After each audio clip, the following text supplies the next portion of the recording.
What's up, my peoples? Salutations, Yasharal, Israel. This is Rob over here at K.O.I, Oklahoma.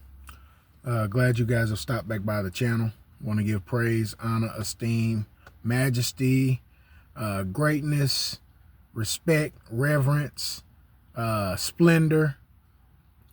You know, every adjective you can think of. I wanna give those any great adjective you can think of. I want to give those great attributes and those great attention to detail to our Father in heaven, our Creator, the mighty one of Abraham, Isaac, and Jacob, and his name is Yahuwah.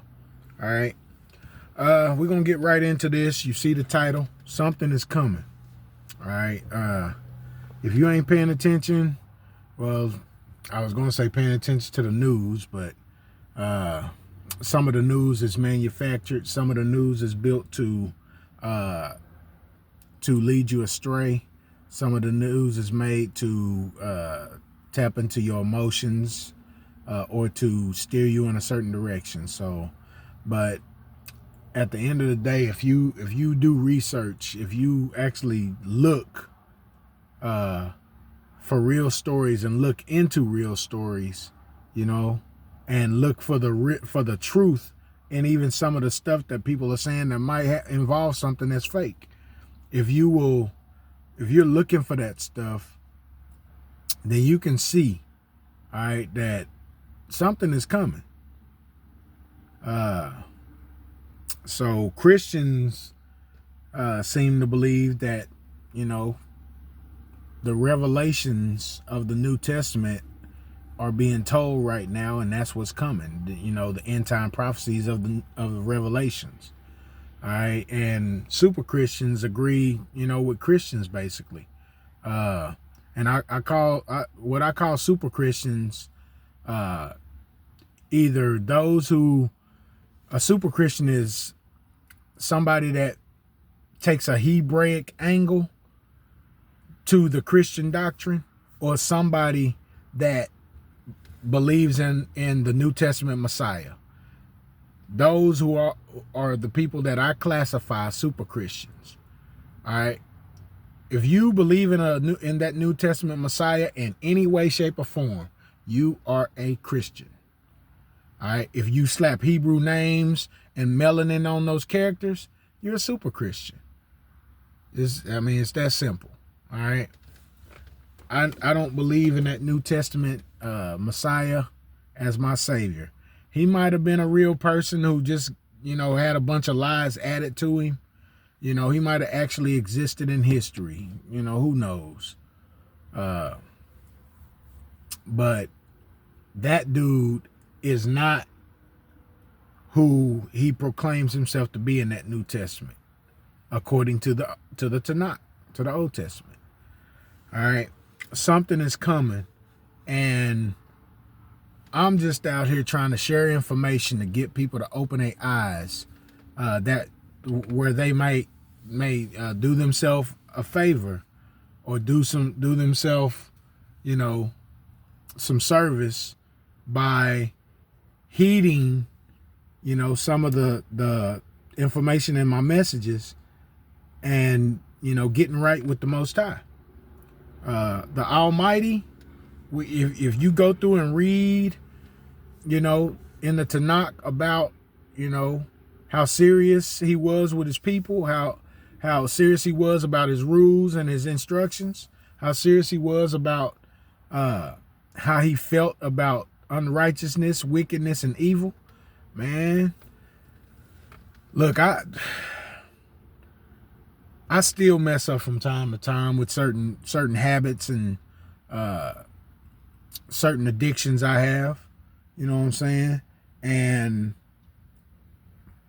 I beat myself up over that stuff, man, because I acknowledge that there could come a time where I don't wake up, or I could be in a gruesome accident that kills me, or he could just have another human just walk up to me and wipe me out.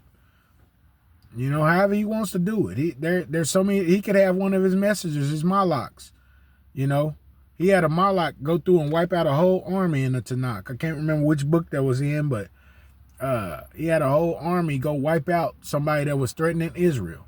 So he could do that to me. He could just send a Malak to my house, man, and just in my sleep just slay me. So I acknowledge those things, man, and I get sick when I'm weak and undisciplined. You know what I'm saying? But I'm getting better. And I encourage you all to get better. And that's why I drop these videos.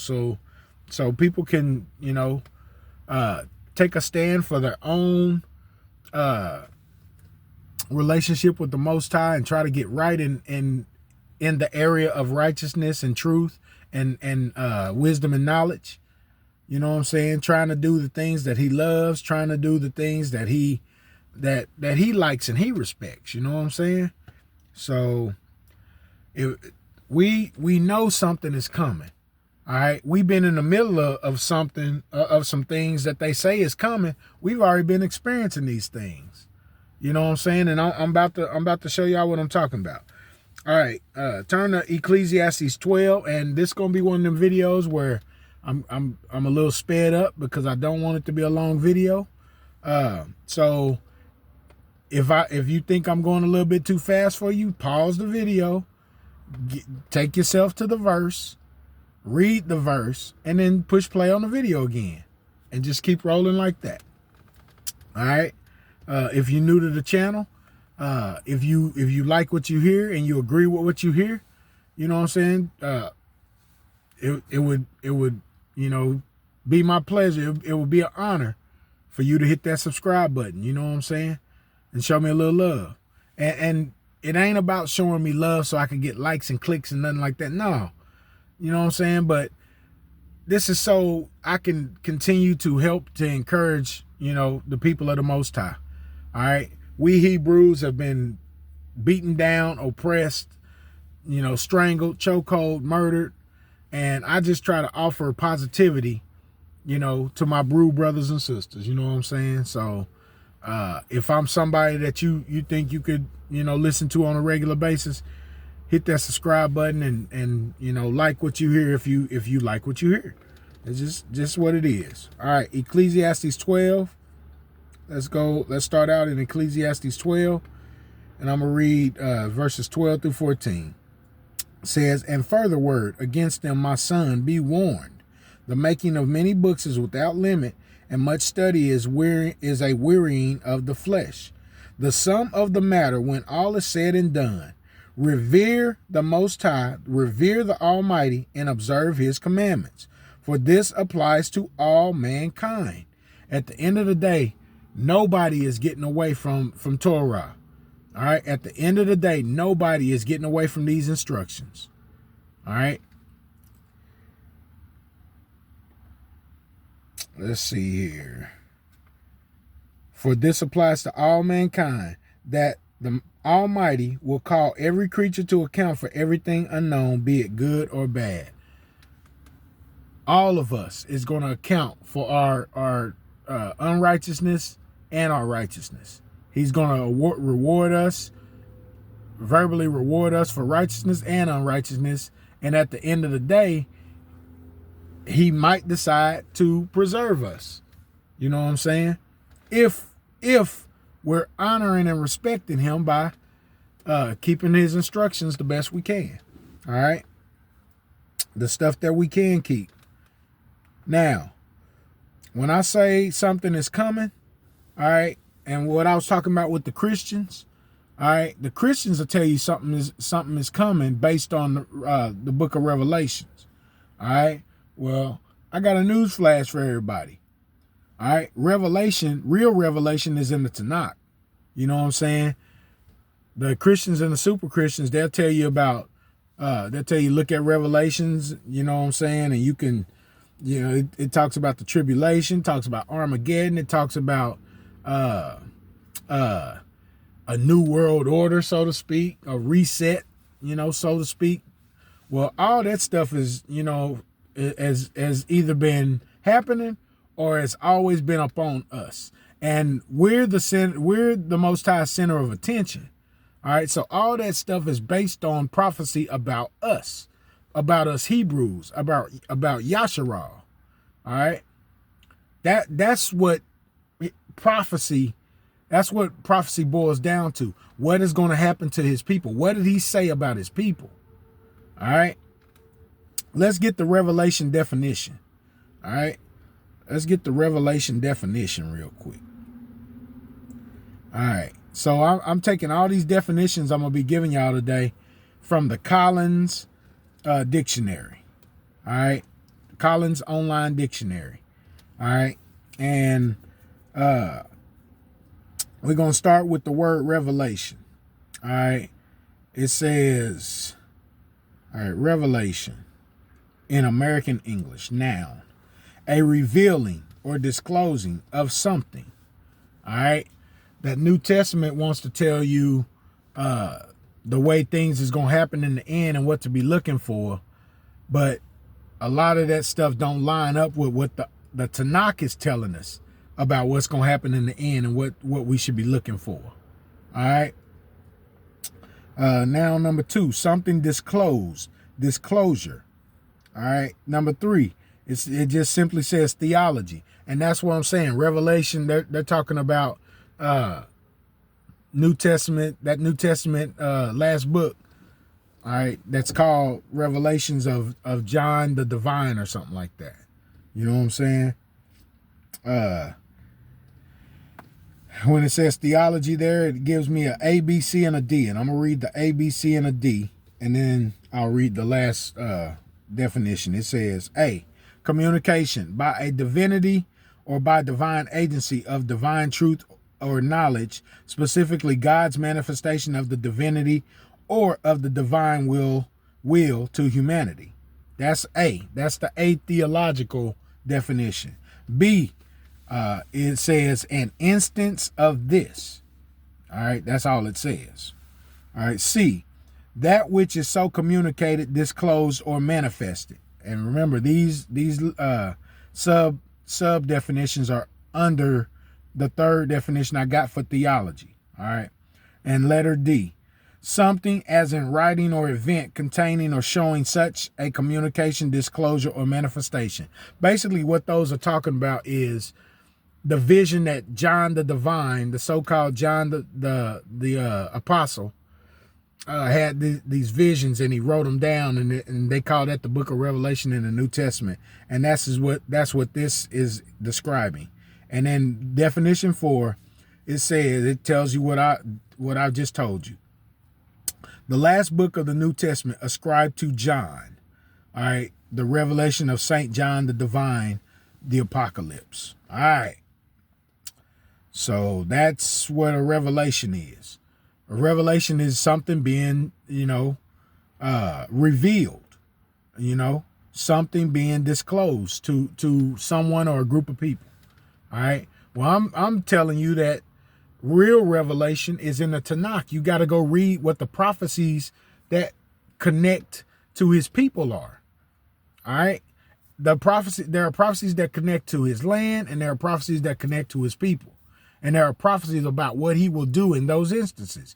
That's what you got to go read in the Old Testament if you want to get true revelation. All right. So that's the first definition I read for y'all, was revelation. All right, let's turn over to Jeremiah 31. Let's go to Jeremiah 31. Let's see here. And we're going to start at verse 31.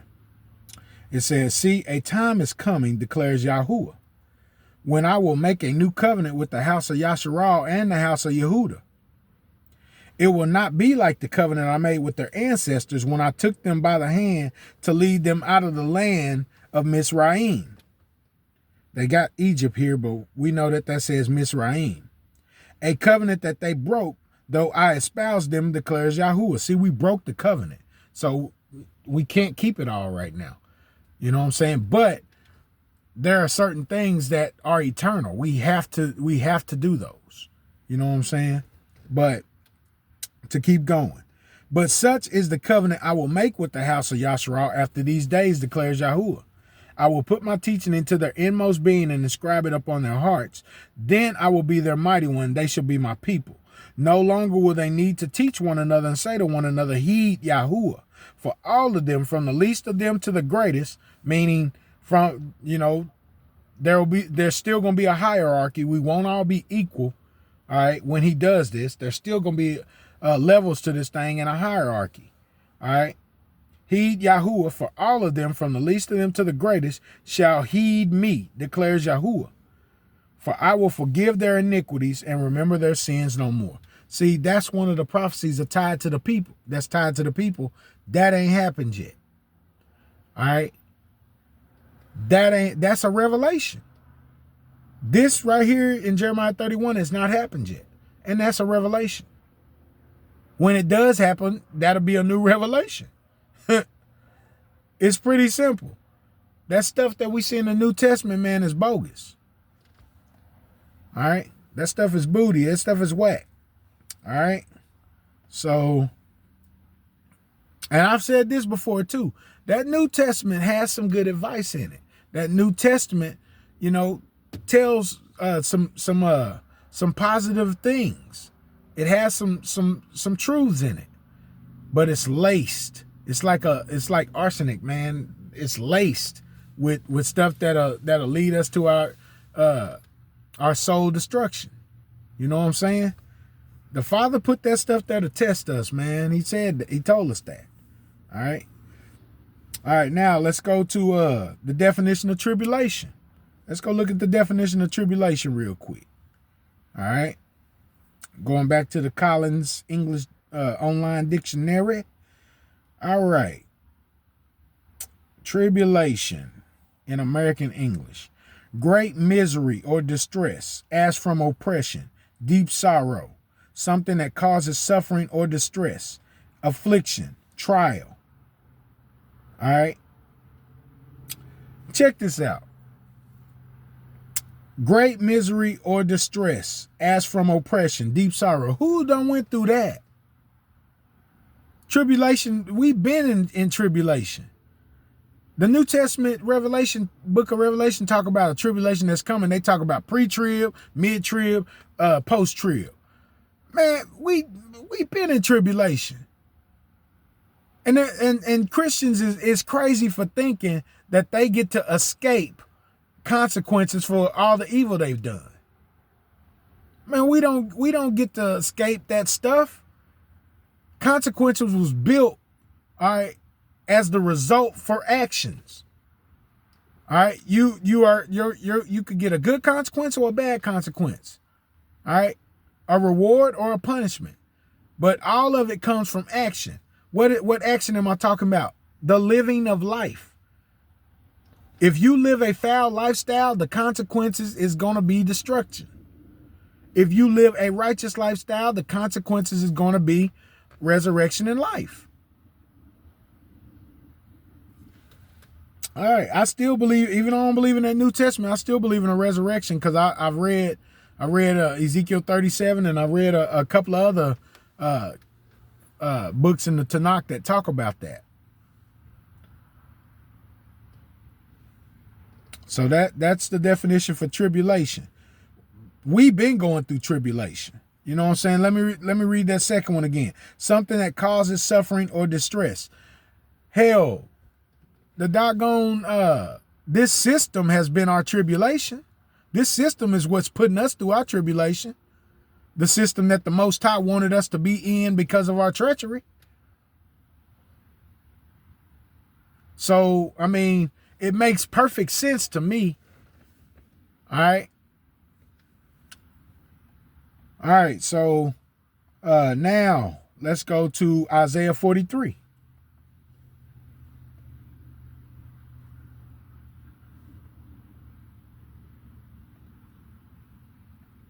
Let's see here. Isaiah 43.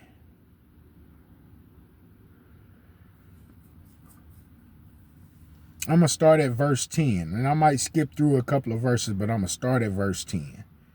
All right, it says, my witnesses are you, declares Yahuwah, my servant whom I have chosen, to the end that you may take thought.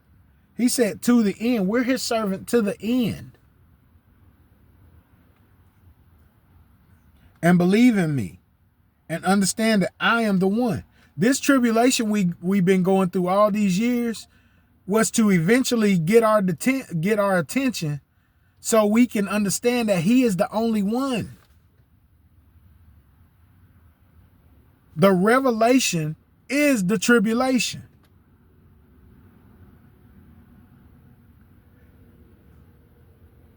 And believe in me and understand that I am the one. Before me no mighty one was formed, and after me none shall exist. This is part of what he wants us to get while he's been whooping us all these years. He wants us to get that he is the only one and his instructions are the only instructions. That New Testament stuff is a farce. It's fake. It's to keep us within our own self-sabotage. We can't keep stumbling and fumbling over this stuff. We got to get it. Verse 11, none but me, Yahuwah. Beside me, none can grant triumph. I alone foretold the triumph, and I brought it to pass. I announced it, and no strange God was among you. So you are my witnesses, declares Yahuwah, and I am the mighty one.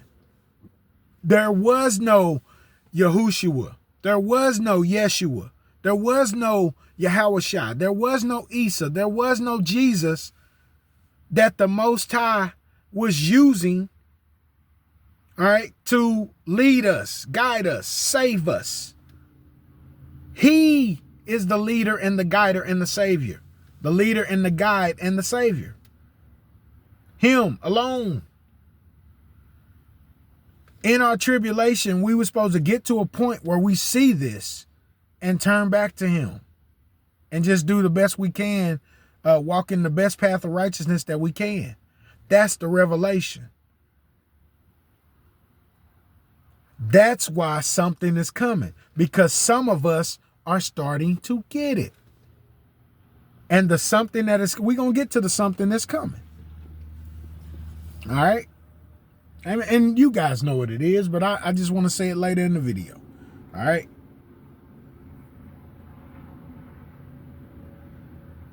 Let's see here. Let's go to the reset, the definition of reset. Definition of reset.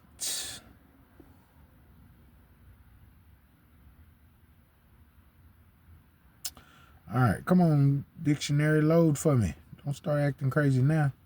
All right, reset. Let's see here. All right. Why is this? All right, there it is. Reset in American English. It was trying to give me British English. I'm not British. I'm Hebrew. All right, but I live in what they call America. I don't live in Great Britain. I live in America, so I'm going to deal with the English word of reset, even though all this stuff has been twisted and tarnished anyway. But all right, transitive verb, to set again, to set back the odometer on an auto or other vehicle to a lower reading.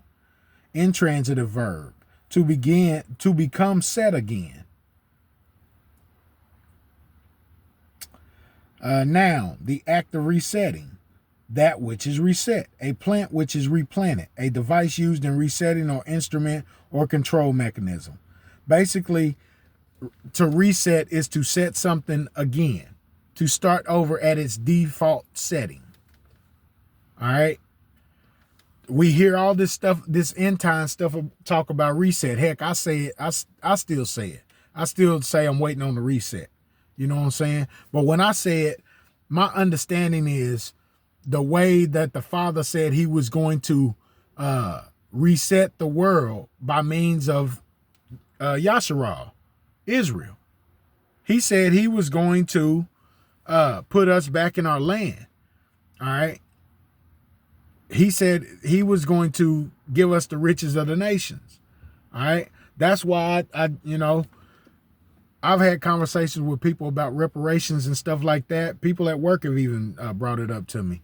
But my take on reparations is I just want to be back in the land and blessed with what the Father give us when he reset this thing.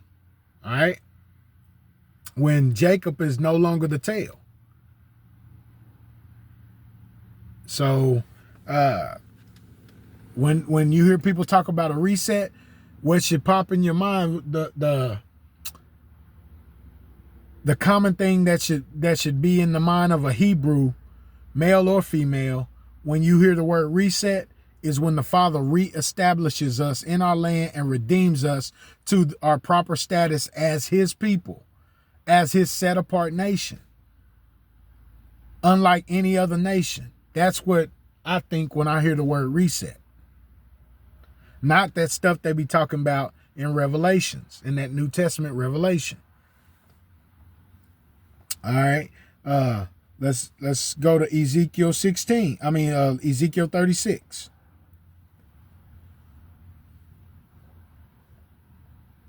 Let's go to Ezekiel 36.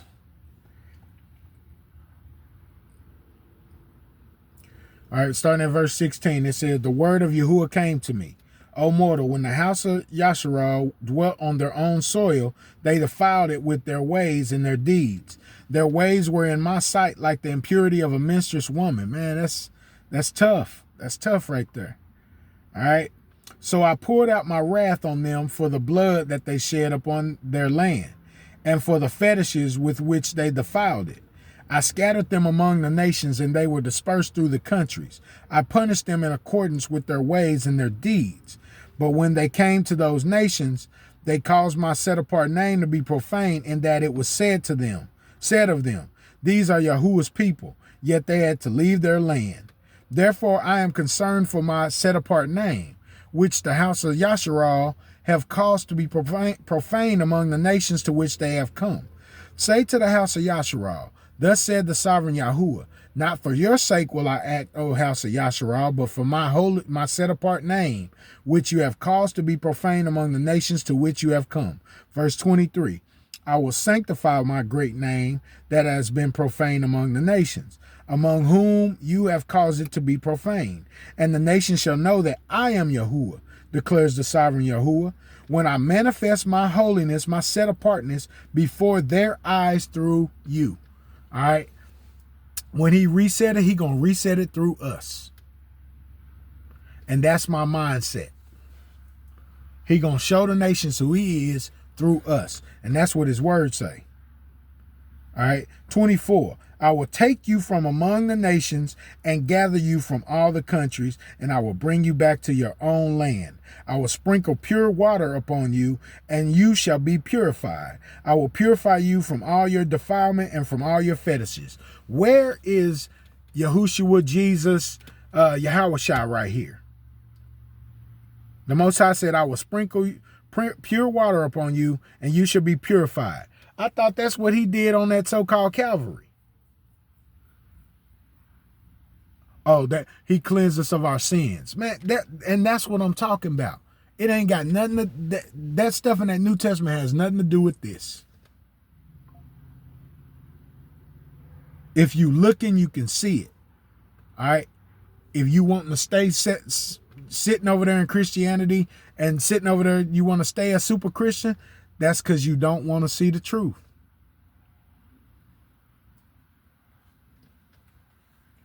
When he reset it, he going to reset it through us. You can't get away from Bible prophecy and revelation without Israel, without Yasharal. You can't get away from it.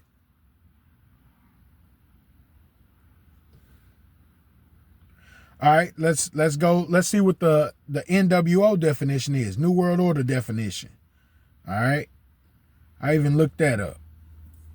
All right, New World Order in American English. It says, the post-Cold War organization of power in which nations tend to cooperate rather than foster conflict. Basically, we are living in their New World Order. It's already here. It's already happening. Just like tribulation. That stuff ain't coming. It's already here. And you can verify it by understanding that nobody owns anything. The governments do. No individuals own anything. They can come claim sovereignty over anything they want. Whether it be your property, your home, your vehicles, your bank account. They can claim sovereignty over any of that stuff. Nobody owns anything. The governments do. That's the New World Order.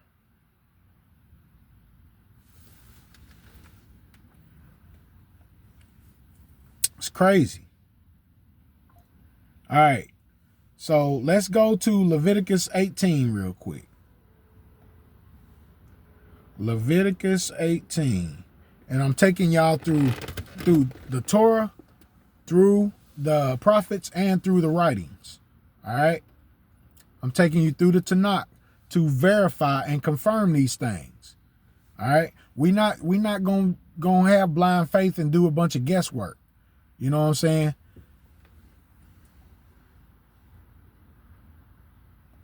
All right, Leviticus 18.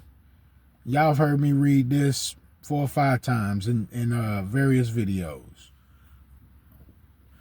Yahuwah spoke to Moses, saying, "Speak to the Israelite people and say to them, I, Yahuwah, am your mighty one. You shall not copy the practices of the land of Egypt where you dwelt, or of the land of Canaan to which I am taking you, nor shall you follow their laws. My rules alone shall you observe and faithfully follow my laws. I, Yahuwah, am your mighty one. You should keep my laws and my rules by the pursuit of which human beings shall live. I am Yahuwah." Remember what I read in Ecclesiastes at the beginning of this video, and it talked about his commandments being sufficient for all humankind, all mankind? That's what this is. All right. It said by the pursuit of which human beings shall live. Anybody who proclaims to represent the Father has to do it on his terms. You have to do it by his instructions. You can't make up your own stuff and live a halfway there kind of lifestyle. And that's what you're taught to do in that New Testament. All right. And the revelation of the New Testament is trying to tell you that it's okay to believe in somebody that saved you for your sins and to live a halfway life on both sides of the fence. All right. And I'm telling you that that's not cool. We have to show and prove our loyalty to the Most High I use the word try, and I don't like you use the word try, but because the word says there's not a man on earth that hasn't sinned, that's why I use the word try. We have all sinned. You know what I'm saying? But at the end of the day, you can reach a point where you are blameless before him. That's where we all should be striving for. The life of Job, the life of Daniel, the life of David before he messed up. We want to enter that pocket of blamelessness and try our best to stay there. That pocket where we're not committing adultery, we're not committing murder, we're not calling on any other idols, we are not coveting our brothers' wives and our brothers' property. That's what we want to be doing. The stuff where we're not eating pork and we're not eating squirrel and we're not eating shrimp. That's what we're trying to get to. That's where when you can do all those things, you can reach that level of blamelessness, you know. And I'm gonna mention blamelessness on the last verse that I read here in a few minutes. All right. Something is coming, and we are to be preparing ourselves for what's coming. So we can this is a either or an and. All right. Either we can survive what's coming, or we can survive and be saved in what's coming. All right. You can survive what's coming and still not be saved, or you can survive what's coming and also be saved. And that the latter is the one that I want to emphasize on, and the one that I like all of us to get to. as Hebrews and as strangers who have accepted Yahuwah for who he is and for his instructions, and who love him above any other thing. Now let's look at the Armageddon definition. And this will be the last definition. Then I'll read a verse. Then we'll be done. All right, Armageddon definition. Let's see here. Armageddon in American English. All right. The place where the last decisive battle between the forces of good and evil is to be fought before judgment. All right. It says Revelation 16:16.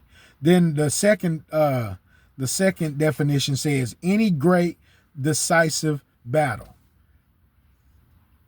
Now, they want us to believe that Armageddon is going to be a great decisive battle between that New Testament Messiah and his army and the nations of the earth. But I'm here to tell you, all right, it ain't going to be that New Testament Messiah that's coming back. I don't know exactly how the Most High has this thing planned out, but he the one that's coming back, whether it's him in avatar form or he sends his Malaks. But he the one doing it, and he get the credit. That New Testament Messiah is not stealing that from him. I'm not letting him. And that's what we do when we brush that stuff off. And all them Christians, man, you just got to take the truth. You roll with the truth, and no, you got to tell them jokers that they wrong, man. They live in a dream. They live in a fantasy. All right, Israel, Yasharal is the chosen son of the Most High, not no doggone New Testament Messiah salvific son character.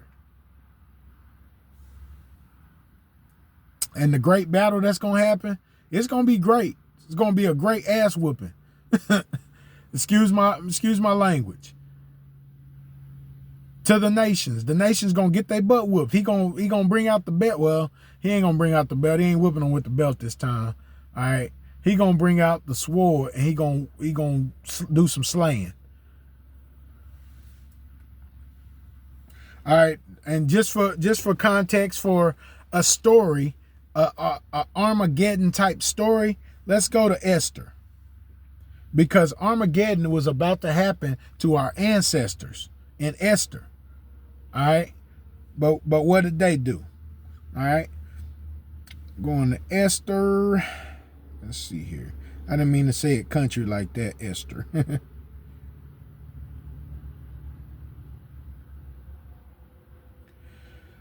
Let's see here.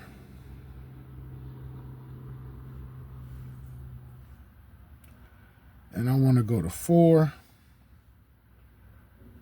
Esther 4 and 16. All right. So, if you haven't read, everybody should have read the story of Esther by now. All right. The Hebrews was in captivity. All right. Esther became a queen. Obviously, all them people was melanated for Haman not to know, that Esther was a Hebrew, was a Jew. All right. I say Hebrew. Haman didn't know that she was a Hebrew. So obviously everybody was melanated at that point in time. But here's Esther speaking right here. After her uncle Mordecai had told her, kind of what the spill was, and the Jews was set to be condemned, all of them. And even though she was in the king's palace, she wouldn't be able to escape that condemnation because she's part of the bloodline. You just ain't going to escape. You know what I'm saying? The blessings and the curses hit the bloodline, not just certain people in it. All right. She said, "Go assemble all the Jews who live in Shushan and fast in my behalf. Do not eat or drink for 3 days, night or day. I and my maidens will observe the same fast. Then I shall go to the king, though it is contrary to the law. And if I am to perish, I shall perish." What she said was all us Hebrews need to do something together. We're going to fast so we can preserve ourselves, so we can have a chance of preservation. Maybe the Most High will be lenient with us, is what she was saying. And so I said that to say this. We should all, at some point in the near future, in the very near future, do a 3-day fast. Y'all might decide to do one with me. You might decide to do it on your own terms at your own time. But we should all be fasting right now and crying out to the Most High. Because what's coming on their side, on the nation's side, is pure evil. They've already got it to where they want us taking these inoculations. They want us on their medications. They want us to do things on their terms. The way they do jobs now, the way this entire system is to work us and then kill us. They want to get the best years out of us from the age of 1 to about the age of 55 or 60. Then they want to kill us off and let the next generation do that same process. It's just like the Matrix, only we're plugged in a different way. We're not laying there as batteries like they were in the Matrix. We are plugged into this system where the people are the resource. The people do all the work, and the people give the small few at the top, the small majority. We make all the riches for them. And then they kill us. And we should be praying that our time be up in this system, because the Most High's chosen people are in this same system.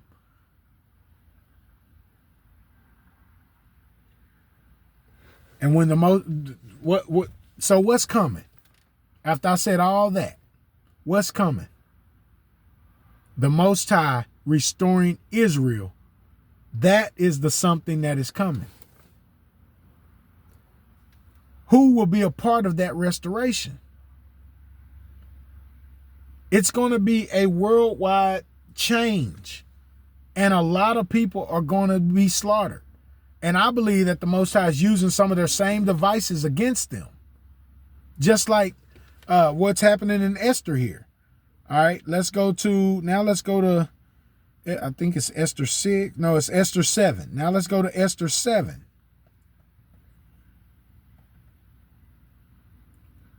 All right. Esther 7, starting at verse 1. It says, so the king and Haman came to the feast with Queen Esther. On the second day, the king again asked Esther at the wine feast, what is your wish, Queen Esther? It shall be granted you. And what is your request? Even to half the kingdom, it shall be fulfilled. Queen Esther replied, if your majesty will do me the favor, and if it pleases your majesty, let my life be granted me as my wish, and my people as my request. For we have been sold, my people and I, to be destroyed, massacred, and exterminated. Had we only been sold as bondmen and bondwomen, I would have kept silent, for the adversary is not worthy of the king's trouble. Thereupon King Ahasuerus demanded of Queen Esther, who is he and where is he who dared to do this? Verse 6, the adversary and enemy, replied Esther, is this evil Haman. And Haman cringed in terror before the king and the queen. Now let me go back up to verse 4 here, because it says, for we have been sold, my people and I, to be destroyed, massacred, and exterminated. Had we only been sold as bondmen and bondwomen, which is what happened at first to us, the Hebrew, I would have kept silent, for the adversary is not worthy of the king's trouble. But that's not all that's happening to us. We've reached a point in time where they are murdering us.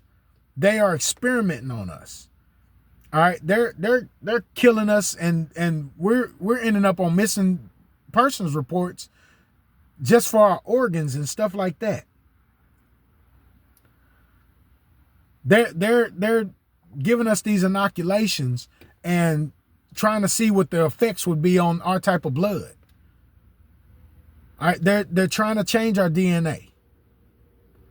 Just all kind of stuff, evil stuff that is happening to us. And that's why we need to be crying out to the Most High. Something is coming. I'm sure most of you guys have heard about the eclipse that's coming on April 8th. Some people think that that's going to be a significant turning point in modern history as it pertains to us Hebrews. I don't know whether it is or it isn't. All I know is I've been preparing myself for the last several years for the Most High to make a move, to make his move. We're not supposed to wish for the day of Yahuwah. We're not supposed to hope and wish for that. We're just supposed to prepare for it. How do we prepare for the day of the Most High? Because that's what's coming. The day where he punishes the nations for what they have done to his people and what they have done to this earth. The day where he restores his people to their rightful position, the position he gave them, the position that he thought they were worthy of before we messed up, our ancestors messed up. That's what's coming. Destruction to this system and the re-emergence of his system, where Yasharal will be a real light to the world. That's what's coming. So how do we make our way into it? All right, there are multiple ways, but this is what I'm gonna give you guys. And I've read this verse in multiple of my videos. All right, Zephaniah chapter 2. As we cry out to the Most High, we have to cry out with this attitude. All right, Zephaniah chapter 2, verses 1 through 3, telling us to gather together, O nation, without shame. All right, we need to have the type of humility where we can all come sit at the same table. And there are various brothers out there speaking these words and sharing the same sentiment. Verse 2, before the day the decree is born, the day flies by like chaff. Before of Yahuwah's fierce anger, before the day of Yahuwah's fierce anger overtakes you, before the day of Yahuwah's anger overtakes you. Verse 3, seek Yahuwah. That's why I keep saying you guys got to get your own personal relationship with him. Quit trying to converse with the Most High through messengers and through other people's videos and through prophets and YouTube prophets and YouTube priests and YouTube preachers. Or still going in them dang churches and sanctuaries and tabernacles. And sitting under them camp leaders.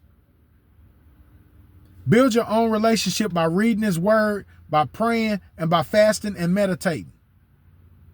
That's how you build your own relationship with the Most High. He will start popping things in your head on what he wants you to do.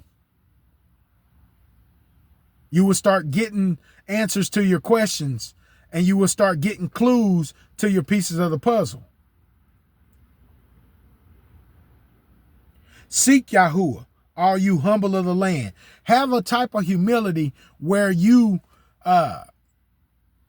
can remain open to learning in his word. And you'll be able, where you can be able to get rid of some of those belief systems in that Christianity stabbed into you and burned into you. Seek Yahuwah, all you humble of the land. And I say his name right there, all right, because his name is actually in the Hebrew script right there. All right. It says, seek Yahuwah, all you humble of the land who have fulfilled the mighty one's law.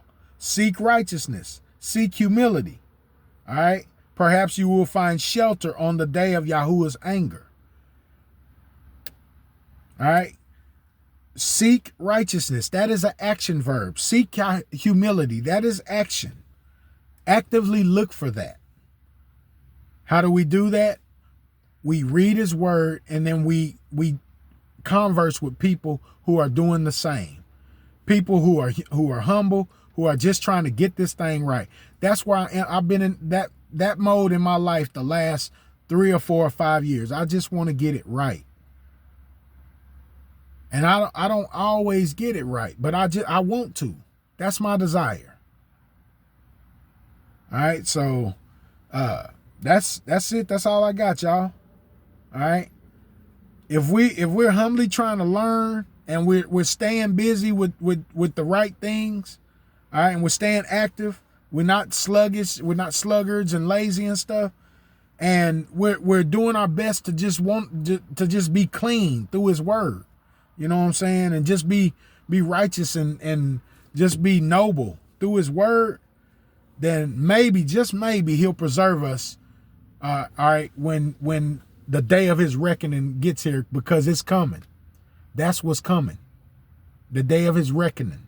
The day where he shows the nations who he is through his people. The day where he decides that enough is enough in this wicked world, new world order, tribulation system. And he gonna reset it through his people, and reset it on behalf of his set apart name, and it's gonna be a blessing to his people. Hope this helps somebody. Hope you guys got something out of this. Remember, I ain't got all the answers, but I'll share what I learned. Until next time, Todah Abba Barak Ba'Shem Yahuwah. So be it. Shalom, Israel.